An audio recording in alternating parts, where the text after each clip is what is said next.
pressure in fluid. Huh? Thank you. Thank you very much. But I don't like this. चलिए, हाँ, better like next time. चलो भैया लिखिए pressure in fluid. सबसे पहले heading करें आप फ्लूइड। What is fluid? सबसे पहले हम लोग पढ़ेंगे फ्लूइड क्या होता है, उसके बाद बात करेंगे अपन प्रेशर। ठीक है, देखिए पहले फ्लूइड क्या होता है, हेडिंग करिए फ्लूइड। फर्स्ट हेडिंग करो फ्लूइड। देखो बेटा तुम भी,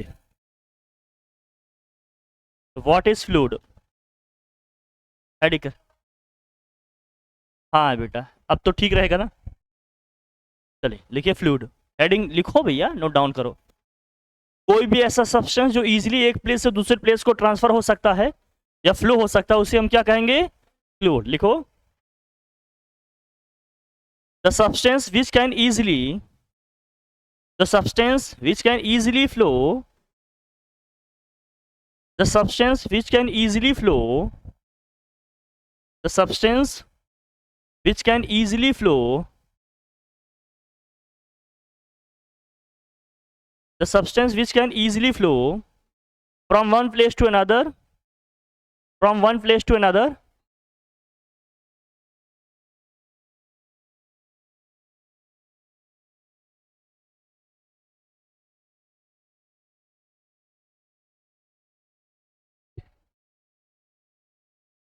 the substance which can easily flow from one place to another is called, या ट्रांसफर लिखा होगा आपने, is called fluid। जो इजीली एक प्लेस से दूसरे प्लेस पे ट्रांसफर हो सकता है उसे हम क्या कहेंगे? फ्लूइड। फ्लूइड में क्या क्या आएगा एग्जांपल में लिखें आप। फ्लूइड में आपका लिक्विड भी आएगा एंड क्या आएगा? गैस भी आएगा। लिक्विड भी आएगा और गैस भी आएगा। सभी लिक्विड और गैस हमारे क्या हैं? फ्लूइड हैं। ठीक है ना।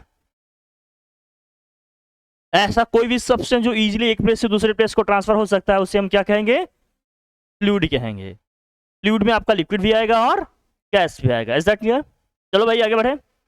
अब हम लोग बात करने वाले फोर्स वगैरह का आइडिया है ना आप लोगों को? फोर्स क्या होता है बताओ जरा। मास और एक्सीलरेशन का प्रोडक्ट होता है। न्यूटन के सेकंड लॉ पे आप लोगों ने पढ़ा होगा ना, ये सब आइडिया तो है ना मोटा मोटा, क्या है क्या नहीं। ठीक है, चलिए अब हेडिंग करिए थ्रस्ट। हेडिंग करिए अब थ्रस्ट। What is thrust? अब हम लोग पढ़ने वाले हैं थ्रस्ट क्या होता है। देखिए थ्रस्ट, थ्रस्ट ठीक है। थ्रस्ट क्या होता है?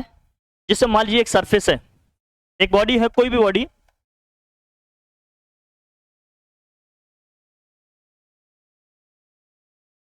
इस बॉडी पे नॉर्मली जितने भी फोर्सेस लगेंगे उन्हीं फोर्सेस को ही हम कलेक्टिवली क्या कहते हैं? थ्रस्ट कहते हैं। देखो, the normal force acting on the surface of a body, the normal force acting on a body, the normal force acting on the surface of a body, the normal force acting on the surface of a body, आप क्यों नहीं लिख रहे हो बेटा? The normal force acting on the surface of a body is called thrust, is called thrust. The normal force acting on the surface of a body is called thrust. नीचे करो, full stop करो, नीचे से लिखो, नीचे से लिखो। When a body is completely immersed, when a body is completely immersed, और करके दूसरा लिखो, when a body is completely immersed, when a body is completely immersed, when a body is completely immersed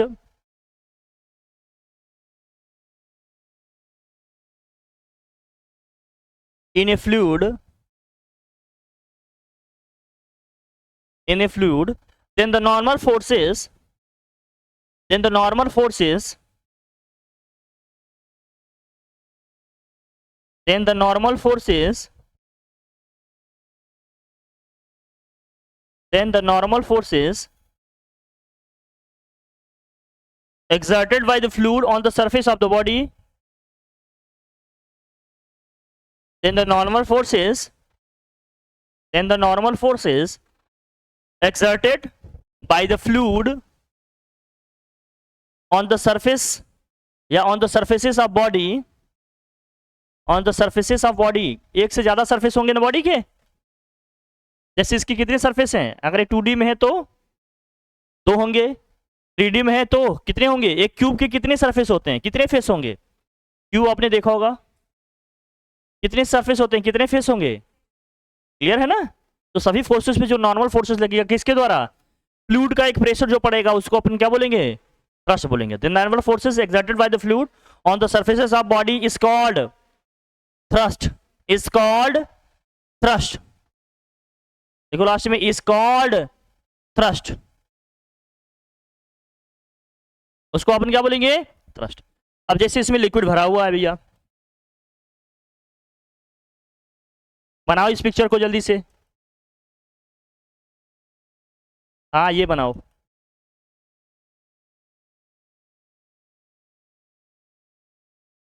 मान लीजिए वाटर है, ये इसमें क्या है, वाटर है H2O, ठीक है, इसमें हमने बॉडी को इमर्स कर दिया, तो वाटर का प्रेशर पड़ेगा कि नहीं इस बॉडी के सरफेस पे, लगेगा फोर्स, उसी फोर्स को अपन क्या बोलेंगे, थ्रस्ट बोलेंगे। जितने भी नॉर्मल फोर्सेस लग रहे हैं इसके सरफेस पे उसको हम क्या बोलेंगे, थ्रस्ट बनेंगे। जल्दी से बनाओ इसको,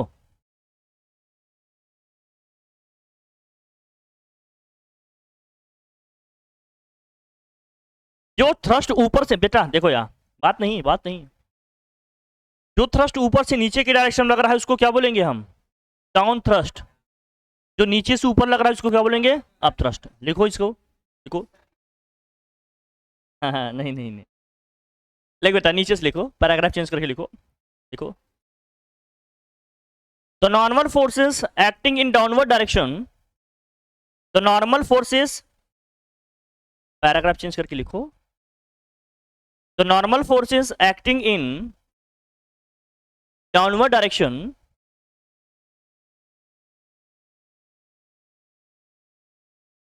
the normal forces acting in downward direction is called what, the normal force या the normal forces acting in downward direction are called down thrust, इसको अपन क्या बोलेंगे, down thrust, ये जरूरी है, ये ध्यान से देखना, इसको बोलेंगे हम down thrust। फिर पैराग्राफ चेंज करके लिखो, जो फोर्स अपवर्ड डायरेक्शन में लग रहा है उसको क्या बोलेंगे फिर, अप थ्रस्ट, एंड लिखो and the normal forces acting in upward direction, and the normal forces acting in upward direction, and the normal forces acting in upward direction are called up thrust, इसको हम लोग क्या बोलेंगे, up thrust. इसी upthrust को ही बोला जाता है बायोंड फोर्स, क्या बोला जाता है भैया, बायोंड फोर्स, इसी अपथ्रस्ट को क्या बोला जाता है, बायोंड फोर्स।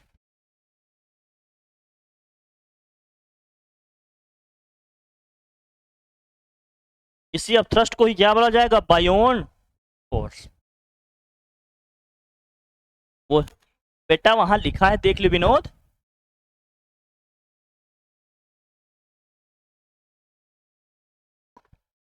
लिखिए डेफिनेशन, डेफिनेशन लिखो, डेफिनेशन लिखो, प्रेशर की डेफिनेशन लिखो, देखिए प्रेशर क्या होता है, द थ्रस्ट, देखो the thrust per unit surface area of the body, the thrust per unit surface area of the body, the thrust per unit surface area of the body, the thrust per unit surface area of the body is called pressure, is called pressure. The thrust on per unit surface area of the body, the thrust on per unit surface area of the body is called pressure। और करके second definition लिखो, और करके लिखो second definition, देखिए the normal force तो normal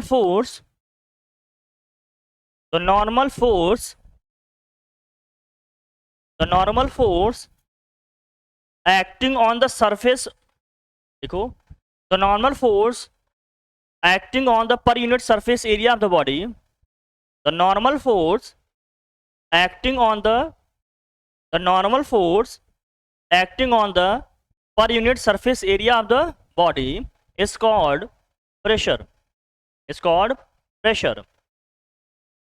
इसे हम लोग क्या कहेंगे? प्रेशर कहेंगे. Is that clear? नीचे लिखो, प्रेशर P इक्वल टू होगा, प्रेशर को P से रिप्रेजेंट करेंगे. विनोद बात ना करो, देखो यहां प्रेशर P इक्वल टू लिखो, नॉर्मल फोर्सेस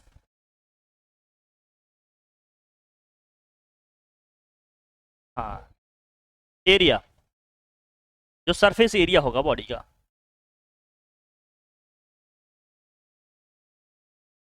कहीं कहीं इसको क्रॉस सेक्शनल एरिया भी लिखा रहता है, यही कहीं कहीं क्या लिखा रहता है, ये क्रॉस सेक्शनल एरिया भी लिखा रहता है.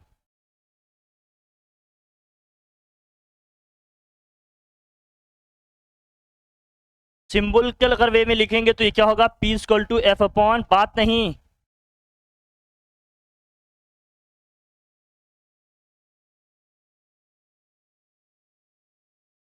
सिंबॉलिकल वे में लिखेंगे तो ये होगा प्रेशर P इक्वल टू क्या होगा, फोर्स अपॉन, लिखो इसको, पैराग्राफ चेंज करके लिखो नीचे से. Its unit is its unit is its unit is newton per metre square. Its unit is newton per metre square. Unit इसकी क्या हो गई भैया, न्यूटन पर मीटर. इसको इस तरह से भी लिखा जा सकता था, न्यूटन मीटर की पावर माइनस के. किस सिस्टम में है ये, एसआई सिस्टम में है, या इसी को एमकेएस सिस्टम भी कह सकते हैं आप. और करके दूसरी यूनिट इसकी क्या होती है, पास्कल. बेटा पास्कल, पास्कल के लिए सिंबल पीए यूज करेंगे, पास्कल के लिए सिंबल, हाँ पास्कल के लिए सिंबल पीए यूज करेंगे. हाँ बेटा वही इक्विवेलेंट है, ये दोनों इक्विवेलेंट हैं. पास्कल बोले चाहे न्यूटन पर मीटर स्क्वायर, बात एक ही है. ठीक है, उसके बाद एटमॉस्फेरिक प्रेशर भी होता है. 1 atm इक्वल टू कितना प्रेशर होता है, देखो भैया 1.013 into 10⁵ newton per metre square. 1 atmospheric pressure equal to कितना होता है, 1.013 into 10⁵ newton per metre square. जल्दी से नोट कर लीजिए और लिखिए इसको.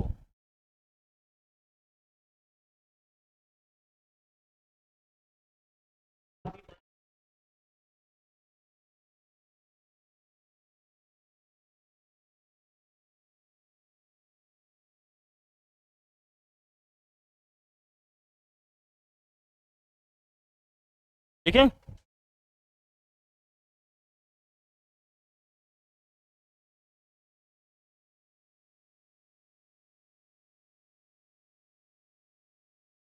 तो 1 atm का मतलब इतना हो गया. ठीक है, अगर इसको mmHg में लिखना होगा तो mmHg में लिखना होगा तो कितना होगा बताएं. 1 atm इक्वल टू क्या होगा, 760 mmHg. सेंटीमीटर में लिखना होगा तो यही होगा 76 सेंटीमीटर Hg. ये सब कन्वर्जन जानते रहिए, न्यूमेरिकल्स में आएंगे हमारे, इसलिए सब डेटा याद रखना, नोट डाउन करो. 1 atmospheric pressure 1 atm equal to ये होगा, mmHg में लिखेंगे ये होगा, सेंटीमीटर Hg में लिखेंगे तो ये होगा. ठीक है, नोट करो. बढ़िया, ये मरकरी का है, मरकरी. चले भाई आगे बढ़े.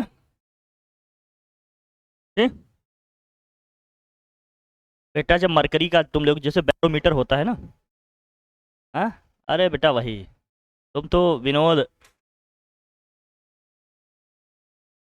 हाँ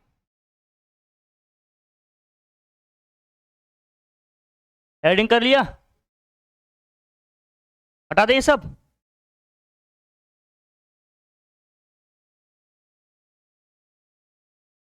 हेडिंग करिए, expression for pressure. Expression for what? Pressure. वाह बेटा विनोद। विनोद को एक्सप्रेशन की स्पेलिंग चाहिए। ये विनोद इंग्लिश मीडियम स्कूल में पढ़ रहे हैं? हाँ, और वो भी बेटा ये प्रेशर है, प्रेशर की स्पेलिंग दिख रहा है तुम्हें? बेटा यही तो दिक्कत है, बस दिक्कत तो बेटा गुड़िया, बस। अरे मेरी माँ आ गया, देखो पढ़ाई पे ध्यान दो अभी, नहीं तो फिर रह जाओगे ऐसे ही। लिखे बेटा, फालतू अननेसेसरी।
अब मान लीजिए एक कंटेनर है, एक गुड़िया, यहाँ मान लीजिए कंटेनर है, इस कंटेनर में मान लेते हैं h हाइट तक फ्लूइड भरा हुआ है, कोई लिक्विड है, मान लीजिए लेट्स से सपोज कि वाटर भरा हुआ है। कितनी हाइट तक वाटर भरा है इसमें? यहाँ से यहाँ तक मान लेते हैं h हाइट तक भरा है।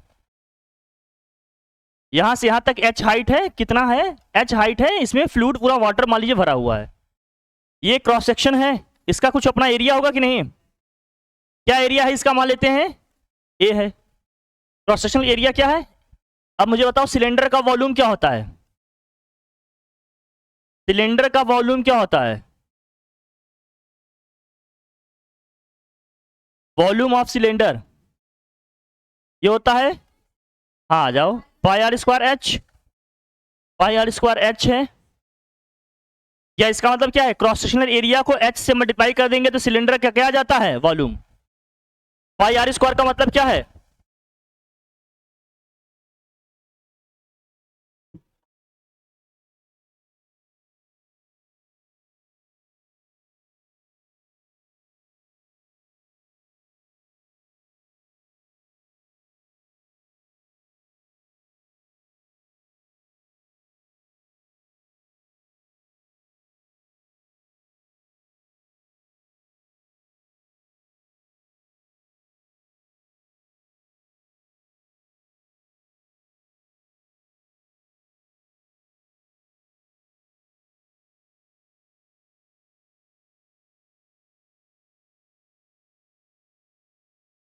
बेटा देख, चलो यहाँ विनोद आओ।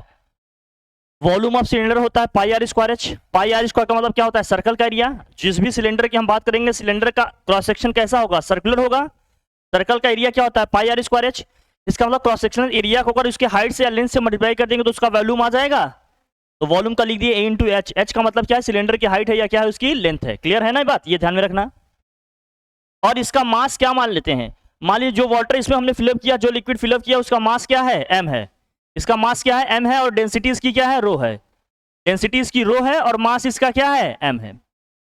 तो उस तरह का सिलेंडर है एक, मान लीजिए उसमें हमने लिक्विड फिलअप किया हुआ है, एच हाइट तक है सपोज करो, जिसकी डेंसिटी क्या है? रो है। मास क्या है इसमें? एम है। अब इसको आप अपने तरीके से कैसे ड्रॉ करेंगे ये समझ रहा हूं। ड्रॉ तो नहीं कर पाओगे तुम लोग, फिर भी मैं कोशिश ही कर लेता हूं। कर लोगे? अच्छा, ये भी देख ही लेते हैं।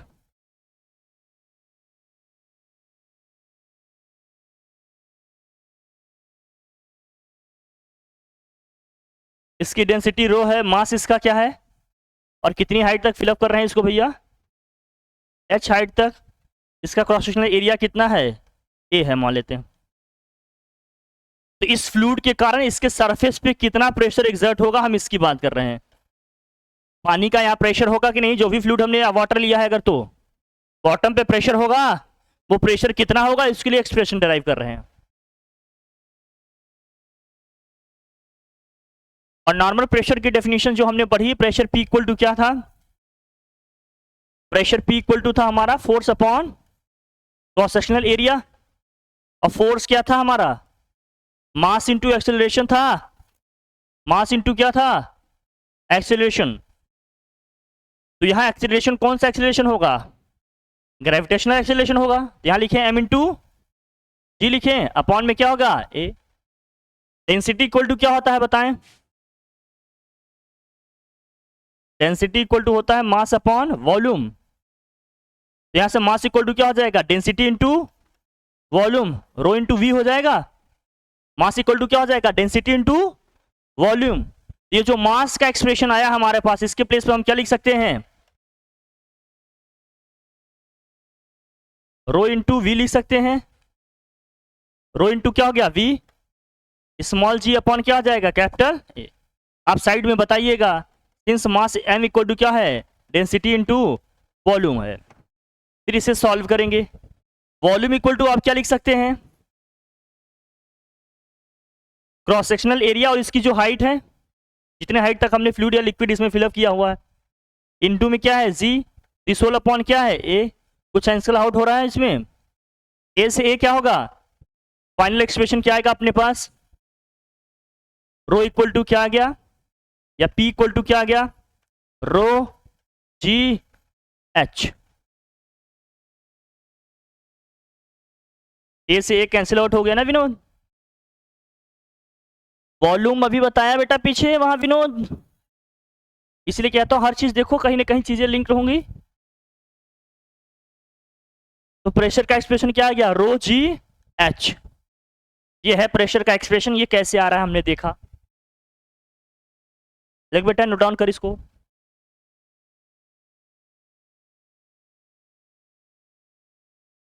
अब हेडिंग करें आप, ये फैक्टर्स अफेक्टिंग प्रेशर, देखो हेडिंग फैक्टर्स अफेक्टिंग प्रेशर, वहां लिखा भी है देखो डेरिवेशन पूरा, इस वाली स्लाइड में भी है। अब लिखिए फैक्टर्स अफेक्टिंग प्रेशर, हेडिंग करो, ये लिखा है यहाँ फैक्टर्स अफेक्टिंग प्रेशर।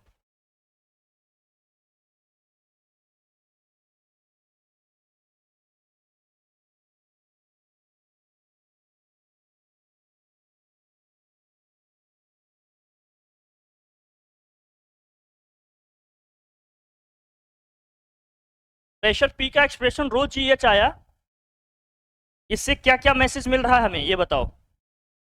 पहला, प्रेशर डायरेक्टली प्रोपोर्शनल टू क्या है, density.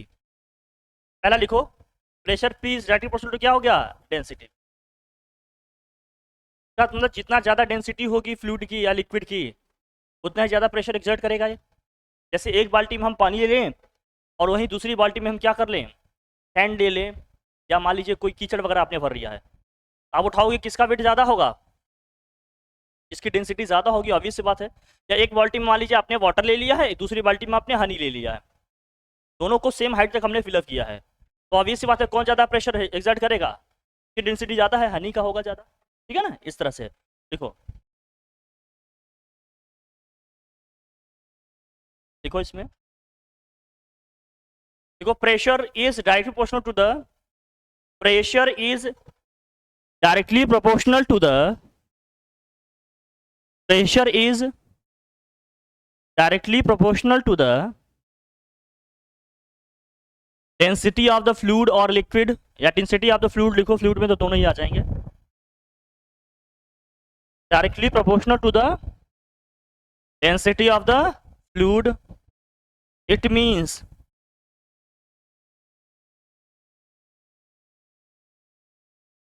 directly proportional to the density of the fluid, it means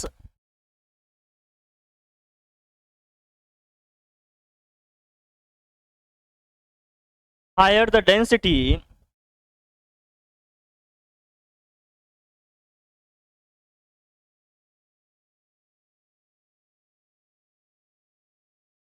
higher the density higher the pressure, comma करके लिखो, हायर द प्रेशर।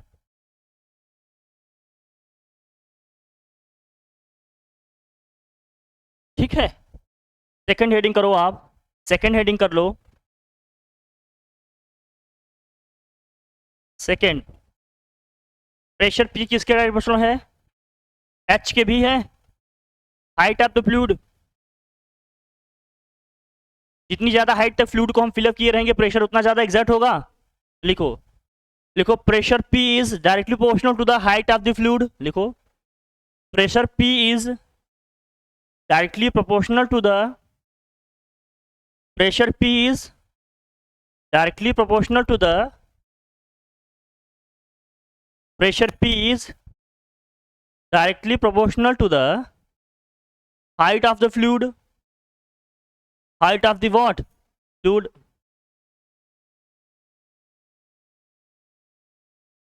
मतलब जितनी ज्यादा हाइट होगी उतनी ज्यादा क्या होगा? प्रेशर एक्सर्ट करेगा। Is that clear? थर्ड लिखो, pressure P is directly proportional to क्या है? जी। जी का मतलब क्या है यहाँ पर? Gravitational acceleration. इस पे किस तरह से डिपेंड करेगा ये बताओ। हम अर्थ के सरफेस से ऊपर जाएं या नीचे जाएं, दोनों केसेस में स्मॉल जी की वैल्यू क्या होती है? घटती है। इसका मतलब अगर इसी सेम कंटेनर को हम लेकर हाइट में चले जाएंगे तो स्मॉल जी की वैल्यू क्या होती जाएगी? घटती जाएगी। तो प्रेशर भी क्या होता जाएगा? इसलिए देखो जो माउंटेनियंस होते हैं जो बहुत बार क्या करते हैं, ऊपर जाते हैं तो ब्लीडिंग वगैरह होने लगती है कि नहीं? आंख से कभी खून आ गया, ब्लड आ गया, कभी नाक से आ गया। क्यों आती है? क्योंकि ऊपर जाने पे प्रेशर क्या होता जाता है? डिक्रीज हो जाता है। ह्यूमन बॉडी का जो भी है वीन्स की में जो आपके प्रेशर है वो तो हमेशा इक्वल रहेगा। बाहर का प्रेशर क्या हो गया? लो हो गया, तो ब्लड क्या होता है? बाहर निकल जाता है। तो इसमें लिखो, लिखो, इसमें लिखना, on going in upward direction to the surface of earth, on going in upward direction to the surface of earth. Third point लिखना, on going in upward direction to the surface of earth,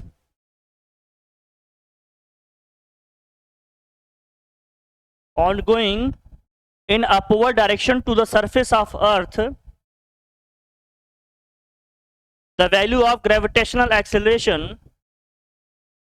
the value of gravitational acceleration decreases, the value of gravitational acceleration decreases, the value of gravitational acceleration decreases,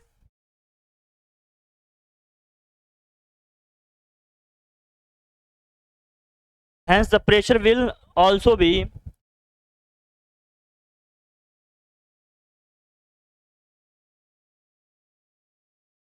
decreases।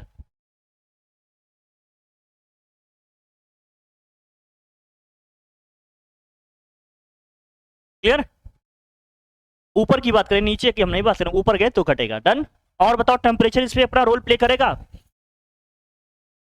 दोनों ही cases में घटता है दोस्त। मैं क्या कहता है, पहले कहता हूँ हर बात को ध्यान से सुनो। ये सब तुम्हारी पकड़ के दूर है, बुक में नहीं लिखा है। जो लोकल राइटर की बुक पढ़ते हो ना वो सब वहाँ नहीं लिखा है।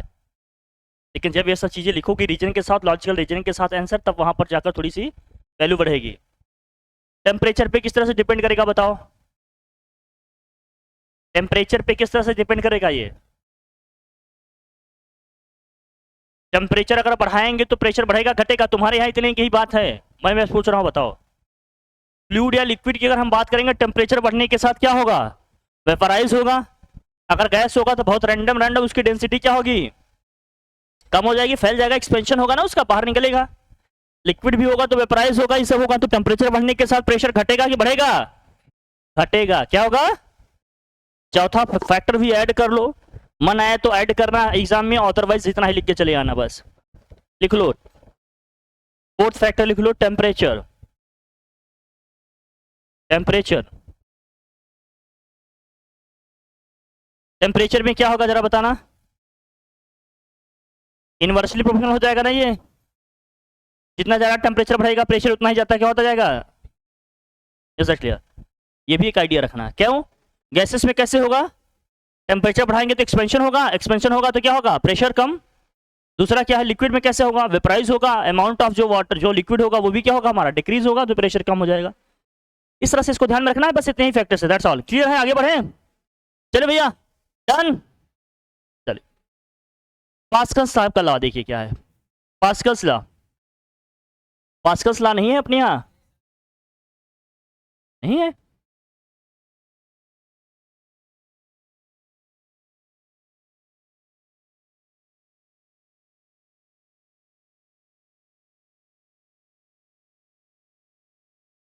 विनोद देख लो,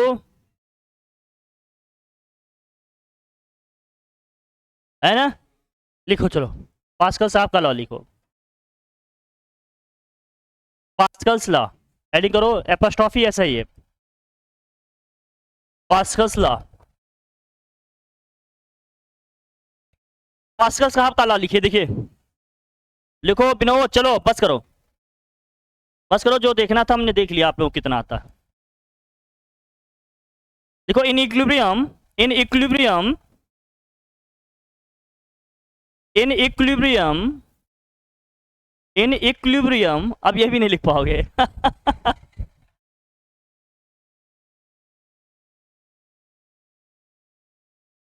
equilibrium,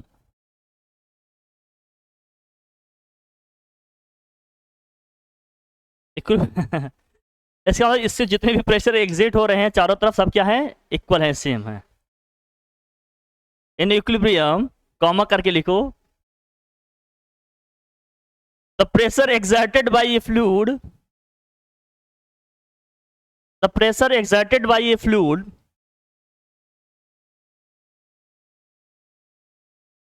on the boundary of a container, on the boundaries of what, a container, on the boundaries of a container, in equilibrium the pressure exerted by fluid on the boundaries of a container is same in, is same, is same in all direction, is same in all direction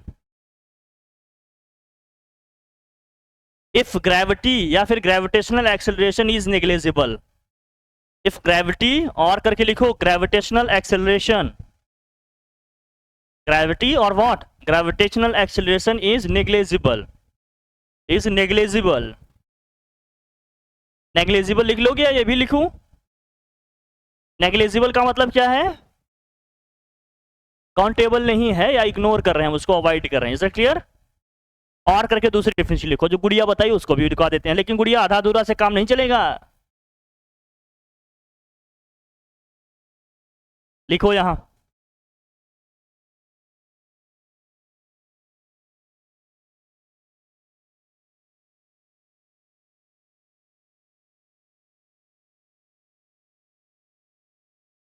अगर मान लीजिए किसी fluid contain,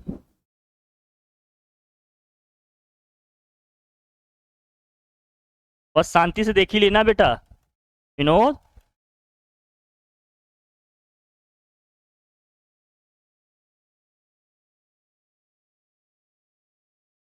इस पे मान लीजिए, हाँ क्या कह रहा है, तो बोले क्या, पढ़ लो बेटा, नहीं तो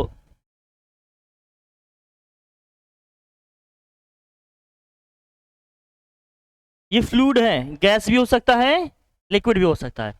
मान लीजिए इस पे हमने क्या किया, कितने हैं इसमें, 1 2 3 4 5 6 7, 7 ही इत्तेफाक से बन गए, लेकिन 7 ही हो ऐसा जरूरी, 7 तो यहां हमने बना दिया, 7 प्लस पास्कल का प्रेशर हमने इसके किसी एक एंड पे या किसी एक पार्ट पे अप्लाई किया, इस पे, इसमें फ्लूइड कंटेंट है, इसमें क्या है, फ्लूइड क्या है, कंटेंट है, लेकिन इसका सरफेस कंप्रेसिबल होना चाहिए, इसका ध्यान रखना।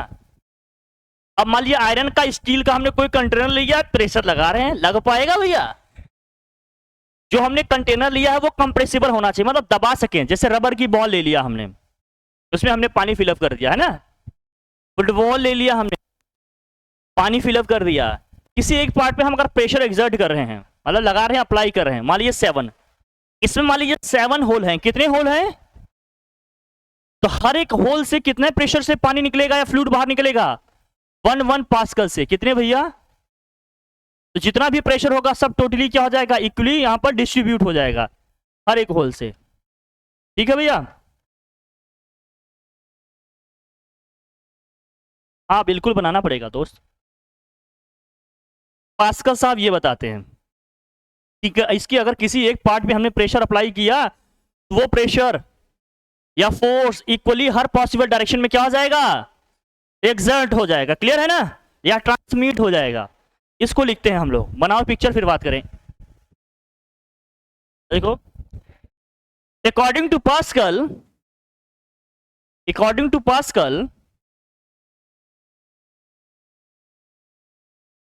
if a fluid is at equilibrium,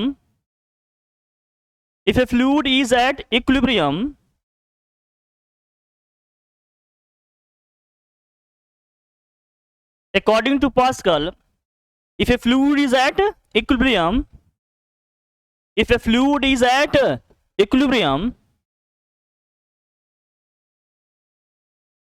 then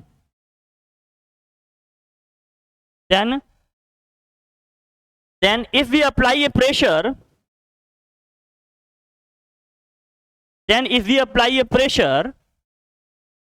on any part of the fluid container, on any part of the what fluid container, on any part of the fluid container, bracket में लिखना क्या? Compressible.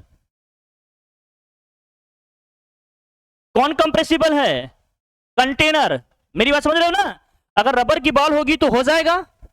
अब वही steel का, अगर आप मान लीजिए आपके पास कोई आयरन की कोई कंटेनर है तो लगाते रहना प्रेशर, होगा है वो कंप्रेसिबल। क्या होना चाहिए? कंटेनर। फिर क्या होगा? बेटा विनोद, तुम बेटा अपनी मैडम की आदतों से बाज नहीं आओगे। लिखो क्या बोली, स्टार्टिंग से बोलो। इफ ए फ्लूइड, रुक जाओ पहले रिहान बोलेगा, बोलो बेटा।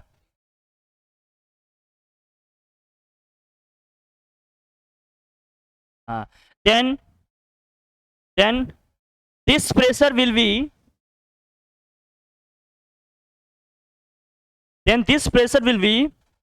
equally transmitted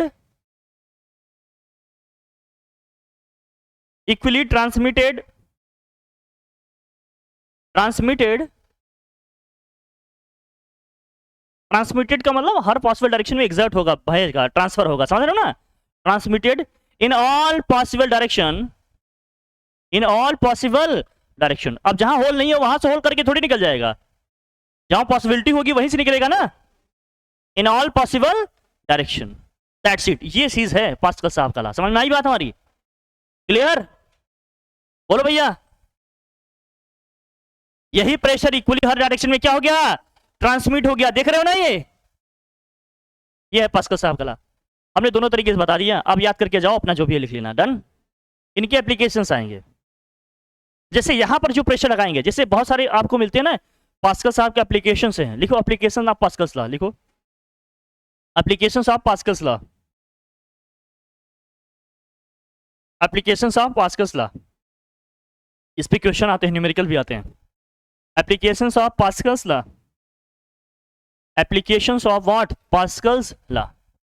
पास्कल साहब का क्या एप्लीकेशन है ये देखो, एप्लीकेशंस ऑफ पास्कल्स लॉ। पहला क्या है? किसमें होगा भैया? हाइड्रोलिक ब्रेक में भी होगा, बनाया हो तो ठीक है। हाइड्रोलिक लिफ्ट में होगा, हाइड्रोलिक ब्रेक्स हैं, ठीक है। लिखो हाइड्रोलिक प्रेशर में होगा, ब्रेक्स है, लिफ्ट है, हाइड्रोलिक प्रेशर होगा। देखो पहला हाइड्रोलिक प्रेशर। अगर ये पिक्चर बना सकते हो तो ठीक है, नहीं तो कोई दिक्कत नहीं। अब मुझे बताओ हाइड्रोलिक, अब ये कैसे वर्क कर रहा है ये समझना। यहां जो प्रेशर हम अप्लाई करेंगे, ध्यान से देखना, इसके निकलने के कितने रास्ते हैं? यही रास्ता है। पूरा प्रेशर यहीं से निकलेगा, पूरा प्रेशर क्या होगा? यहीं से निकलेगा। यहाँ का क्रॉस सेक्शनल एरिया ज्यादा है तो ये कितना फोर्स एक्सर्ट करेगा। यहाँ जो भी हमने फोर्स अप्लाई किया, प्रेशर P इक्वल टू क्या होता है जरा बताना। प्रेशर P इक्वल टू आपने पढ़ा फोर्स अपॉन क्या होता है, एरिया। तो यहां से बताओ फोर्स F इक्वल टू क्या होगा, pressure into cross sectional area होगा। प्रेशर इंटू क्या हो जाएगा, क्रॉस सेक्शनल एरिया। अब जो भी फोर्स हमने यहां अप्लाई किया वहां क्यों मल्टीप्लाई होगा ये बताओ। क्योंकि फोर्स इक्वल टू क्या है, प्रेशर इंटू क्या है, प्रेशर दोनों जगह का सेम होगा पास्कल साहब के हिसाब से। जो प्रेशर यहां होगा वही प्रेशर यहां भी होगा क्या, बोलो भैया, सेम होगा ना। क्योंकि वही जो प्रेशर वहां अप्लाई किया उसके एग्जर्ट होने का, ट्रांसमिट होने का यही एक रास्ता था, यही एक वे था, यहीं से आएगा। लेकिन फोर्स F इक्वल टू क्या है, pressure into cross sectional area. तो अगर मैं इस एंड पे लिखूं फोर्स F1 इक्वल टू, तो क्या होगा, F1 इक्वल टू होगा P इंटू A1 होगा। P इंटू क्या होगा, A1 होगा। उस एंड पे लिखिए तो क्या होगा बताओ, बोलो। फोर्स F2 इक्वल टू क्या हो जाएगा, P इंटू A2 होगा कि नहीं। प्रेशर दोनों जगह का क्या है, सेम है। तो फोर्स वहां पर ज्यादा हो जाएगा जहां पर क्या होगा, क्रॉस सेक्शनल एरिया ज्यादा होगा। इसका मतलब जो फोर्स अप्लाई करके हमने वहां पर ब्रेक लगाया था, जो भी किया था हमने, यहां पर फोर्स ज्यादा लगेगा। इसलिए देखो छोटे छोटे क्रेन आते हैं, बड़ी बड़ी गाड़ियों को इजीली क्या कर लेते हैं, लिफ्ट कर लेते हैं, जहां भी मूव करना होता है करा ले जाते हैं। ये इसी कॉन्सेप्ट पे, इसी प्रिंसिपल पे वर्क कर रहा है। बात समझ में आ रही है, बात हमारी क्लियर हो रही कि नहीं। बेटा हमने कहा इसमें 3 एप्लीकेशन हम लोगों के पढ़ने हैं। अभी हाइड्रोलिक प्रेशर की बात कर रहे हैं, हाइड्रोलिक ब्रेक्स की बात करेंगे, हाइड्रोलिक लिफ्ट की बात करेंगे। पहले ये तो समझ ले। हाँ कोई, अरे बेटा तुम इस बात में ध्यान ज्यादा लगा रहे हो कि क्या नहीं पढ़ना है, कितना छोटा से छोटा कर लें। दिक्कत लोगों की ये रहती है कि टीचर ढंग से पढ़ाते नहीं। बेटा ले लेंगे, पहले इसको लिखो, इसको बनाओ, जल्दी करो। हाँ बेटा जल्दी करो विनोद। अगर इन दोनों एक्सप्रेशन को हम डिवाइड कर दें तो भैया विनोद, इन दोनों एक्सप्रेशन को अगर हम डिवाइड कर दें तो जो प्रेशर यहां लगेगा वही प्रेशर वहां होगा। लेकिन वहां फोर्स क्यों बढ़ जाएगा, क्योंकि क्रॉस सेक्शनल एरिया बढ़ रहा है। इन दोनों एक्सप्रेशन को डिवाइड कर दें तो F2 by F1 equal to क्या होगा जरा बताना। अगर इन दोनों एक्सप्रेशन को डिवाइड करें तो क्या होगा बताइए। यहां से F2 upon F1 equal to क्या होगा, जैसे ये होगी इसमें हमने इतना फोर्स अप्लाई किया तो बताओ सेकेंड एंड पे कितना फोर्स लग रहा होगा। अगर एरिया वगैरह ये है तो डिवाइड करेंगे तो क्या क्या कैंसिल हो जाएगा। यहाँ P इंटू क्या है, A2 है, यहाँ क्या है P इंटू A1 है, क्या कैंसिल हो रहा है गुड़िया। तो F2 by F1 equal to क्या हो जाएगा, A2 बाई A1, है ना ये ज्यादा। अब ये बात कैसे पता चले भैया कि ये ज्यादा है, बताओ। A2 एरिया ज्यादा है कि A1 एरिया ज्यादा है, A2 एरिया ज्यादा है ना, A1 कम है A2 से। तो यहां से एक बात ये समझ में आ रहा है कि A2 जो है A1 से क्या है, ज्यादा है। इन दोनों का जो रेशियो होगा 1 से ज्यादा आएगा कि कम आएगा ये बताओ। A2 बाई A1 लेंगे तो 1 से ज्यादा आएगा या कम आएगा, ज्यादा आएगा। अबे मान लो भैया इसको 5 मान लिया, इसको 4 मान लिया, तो 5/4 1 से ज्यादा आएगा। ये वैल्यू 1 से ज्यादा हो गई तो यहां क्या लिखेंगे, this imply F2 by F1 is greater than क्या हो गया 1, क्रॉस मल्टीप्लाई करेंगे तो यहां से क्या आ जाएगा, F2 is greater than F1। इसका मतलब यहां कम से कम फोर्स अप्लाई करके वहां ज्यादा फोर्स को मल्टीप्लाई कर सकते हैं, क्रॉस सेक्शनल एरिया को बढ़ाकर। पास्कल साहब का ये एप्लीकेशन है पहला। इज दैट क्लियर, नोट करो इसको। इस पे न्यूमेरिकल्स आएंगे, ध्यान देना कि एक एंड पे इतना फोर्स अप्लाई किया, क्रॉस सेक्शनल एरिया इसका ये था, दूसरे का क्रॉस सेक्शनल एरिया ए है, तो बताओ वहां कितना प्रेशर लगेगा। लिखो इसको, चलो भैया चलो चलो, ओके ओके चलिए ये हो गया। चलो दूसरा लिखो, हाइड्रोलिक लिफ्ट। सेकेंड एप्लीकेशन लिख लो, क्या है, हाइड्रोलिक लिफ्ट। अब इसमें भी सेम वही एक्सप्रेशन यूज होना है, हाइड्रोलिक लिफ्ट। हाइड्रोलिक लिफ्ट, इसमें भी यही सेम कॉन्सेप्ट चलेगा जो हमने पीछे बता दिया आपको। F2 इक्वल टू क्या होगा, A2 बाई A1, या इसी को लिख सकते हैं F2 equal to A2 by A1 into क्या हो जाएगा F1। हाइड्रोलिक लिफ्ट, ये सब पिक्चर नहीं बना पाओगे, बहुत परेशान ना हो तो बस ये लिखो और ये फार्मूला लिखते चले आगे बढ़ो। ठीक है, चले आगे बढ़े, ये समझने के लिए है। देखो क्या होता है ना, छोटे छोटे उससे क्या करते हैं, बड़ी बड़ी क्रेन या गाड़ियों को हम इजीली क्या कर लेते हैं, लिफ्ट कर लेते हैं। हाँ हाँ बेटा, ठीक है, चले कहीं गैराज वगैरह में जाओ जहाँ गाड़ियाँ वगैरह रिपेयर होती हैं, आप देखो ना वहाँ पर लिखा होता है, लगा लेते हैं, इजीली लिफ्ट कर लेते हैं। देख लिया दूसरा एप्लीकेशन, इसमें भी वही कॉन्सेप्ट सेम चलेगा। Third concept, hydraulic breaks. Application लिखो, आगे बढ़ो, इसी में टाइम वेस्ट ना करो पूरा। चले आगे बढ़े, हाइड्रोलिक ब्रेक्स लिखो, हाइड्रोलिक ब्रेक्स।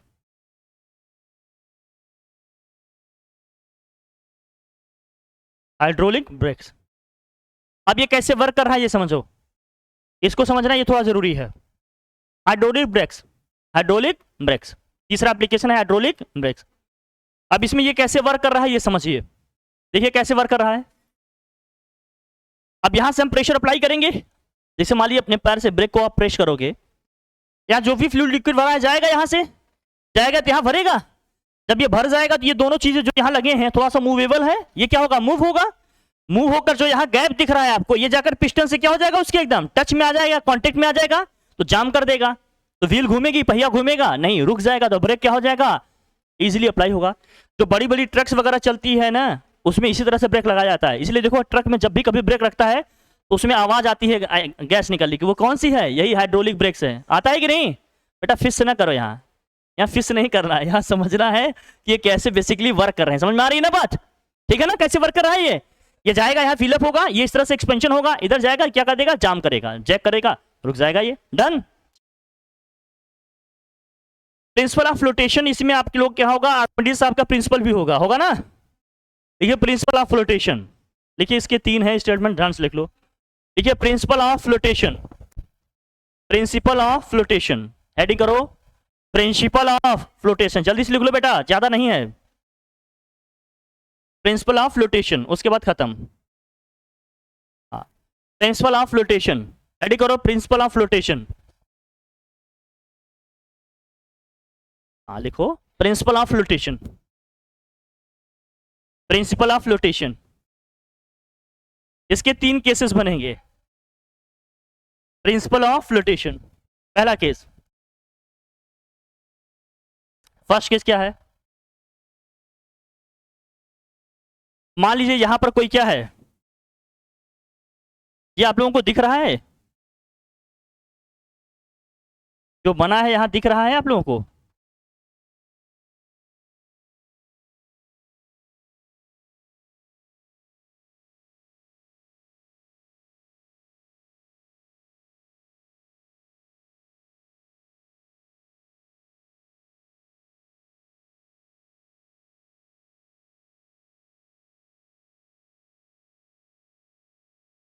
जल्दी से बनाते रहना हमारे साथ ही, लिखने का ज्यादा टाइम नहीं मिलेगा बेटा, जल्दी करो।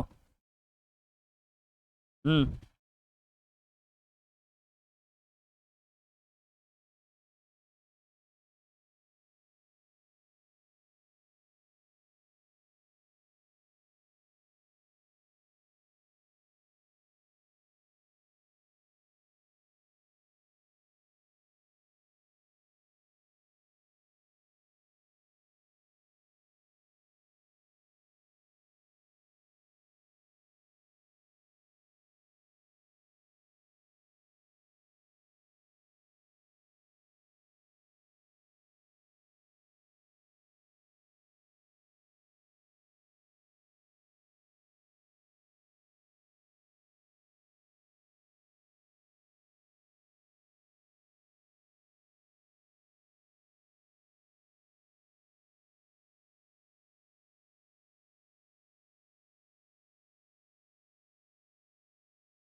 जल्दी से ड्रॉ करो भैया।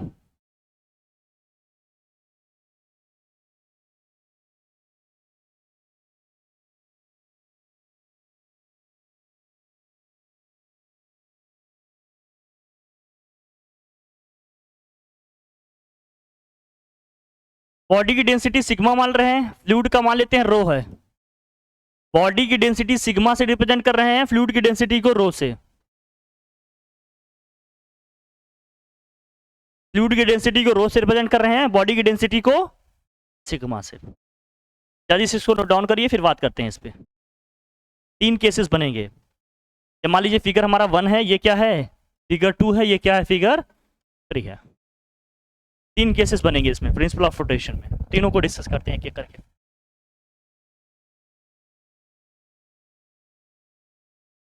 चलो लिखो लिखो लिखो लिखो भैया। पहला केस 1 लिखो, if sigma is less than rho, मतलब लिखो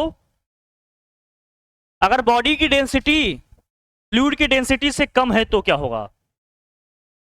लिखो पहला केस 1, केस 1 में लिखो if density of body bracket में देना weight, if density of body bracket में देना क्या weight, if density of body bracket में दीजिएगा वेट। ये चले आए यार,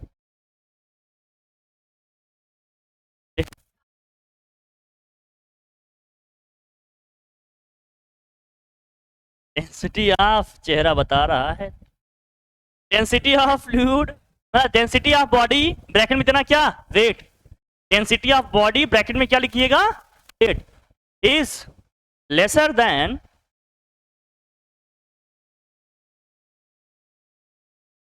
डेंसिटी और वेट ऑफ फ्लूइड, डेंसिटी और वेट ऑफ फ्लूइड। अब एक का लिखवा दिया, बाकी से मैं समझ जाना इसका क्या मतलब है, ठीक है ना। सिग्मा इसका मतलब क्या है, डेंसिटी बोले या क्या बोले वेट, इसको भी चाहे डेंसिटी बोले चाहे, ये किसका है ये बॉडी का है, जिस बॉडी को हम इसमें डाल रहे हैं, ये किसका है फ्लूइड का है, जिस फ्लूइड में हम इसको डाल रहे हैं। क्लियर है ना। अब लिखो इस केस में क्या होगा, डैश करके लिखो नीचे से लिखो डैश करके, क्या होगा इसमें, ये बॉडी ऊपर जाएगी क्या, नहीं, हमेशा फ्लूइड के सरफेस पे क्या करेगी फ्लोट करेगी। लिखो body will float over the surface of fluid, body will float over the surface of what, या on the surface of fluid. ये पहला केस हो गया। केस 2, सेकेंड केस में क्या है, अगर बॉडी की डेंसिटी या वेट जो है फ्लूइड से क्या हो ज्यादा हो तो क्या होगा, ज्यादा होगा तो क्या होगा नीचे जाएगी सिंक करेगी। लिखो देखो इसमें लिखो डैश करके, अगर बॉडी की डेंसिटी या वेट जो है फ्लूइड के डेंसिटी या वेट से क्या ज्यादा है तो उस केस में क्या होगा, बॉडी विल सिंक। देखो body will sink, body will sink ऐसा के लिखना बेटा, सिंक सिंक नहीं लिखना, सिंक सिंक सिंक मतलब डूब जाना एकदम। बॉडी विल सिंक या कंप्लीटली इमर्ज लिख देते आप, body will sink, body will sink into the fluid, into the what fluid। Third लिखो अगर इक्वल हो गया तो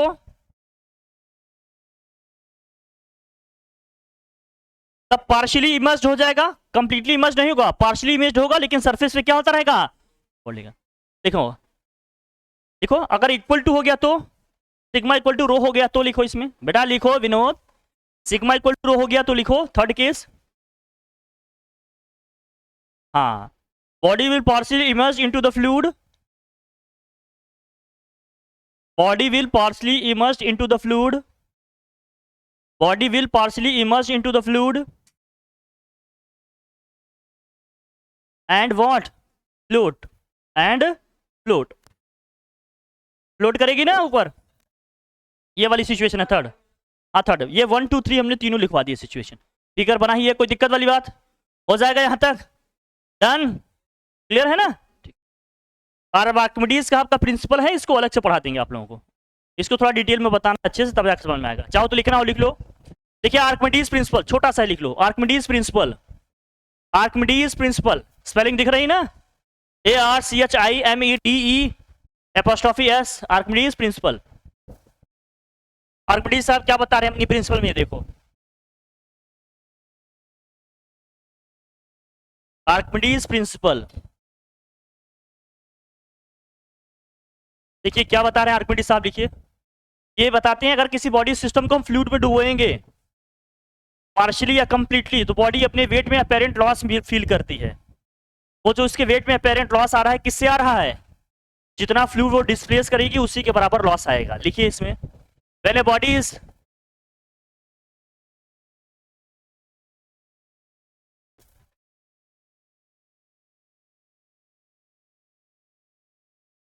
देखो when a body is completely और partially, when a body is completely और partially, when a body is completely or partially immersed into a fluid, immersed into a fluid, then it will feel, then it will feel, then it will feel, then it will feel apparent loss, then it will feel apparent loss in its weight, then it will feel apparent loss in its weight, which is equal to the, which is equal to the, जितना loss वो feel कर रही है कितने के बराबर आएगा? which is equal to the weight of the fluid displaced by the body, which is equal to the weight of the fluid displaced by the body, which is equal to the weight of the fluid displaced by the body, which is equal to the weight of the fluid displaced by the body। अब ऐसे समझाओ, देखो बेटा, जैसे मान लीजिए एक body है जिसका वेट कितना है 5 kg है, एक बॉडी है जिसका वेट कितना है भैया 5 kg।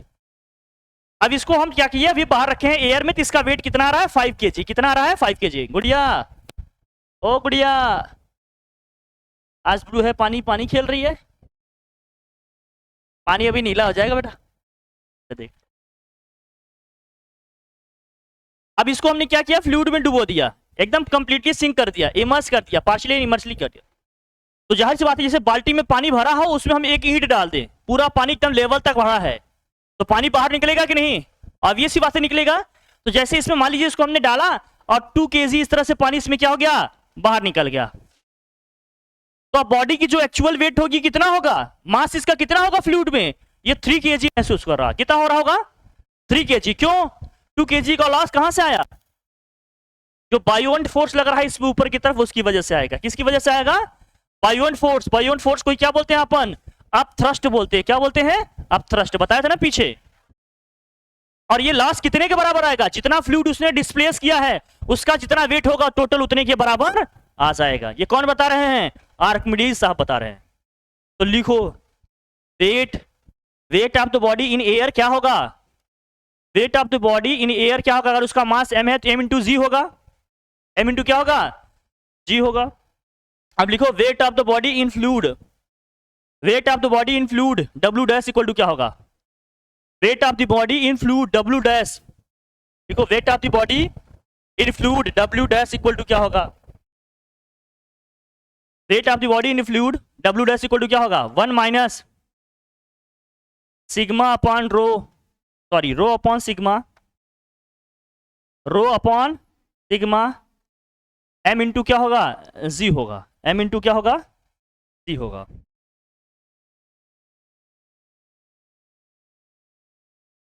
जहां रो क्या है, फ्लूइड की डेंसिटी, सिग्मा किसकी डेंसिटी है, ऑब्जेक्ट की। लिख लो भैया, जो बॉडी है अपना, डेंसिटी ऑफ फ्लूइड है ये। हर चीज जानते रहो, इसमें न्यूमेरिकल्स मिलेंगे। और सिग्मा क्या है, डेंसिटी ऑफ बॉडी या जो भी ऑब्जेक्ट आपने यूज किया है। m क्या है, mass of the body. g की वैल्यू तो जानते ही होंगे 9.8 है ना, g की वैल्यू 9.8, या दिया रहेगा क्वेश्चन में 10 तो 10 यूज करेंगे। क्लियर है, कोई दिक्कत, कोई परेशानी? ठीक है, ऐसे निकलेगा इसका। ठीक है, चले।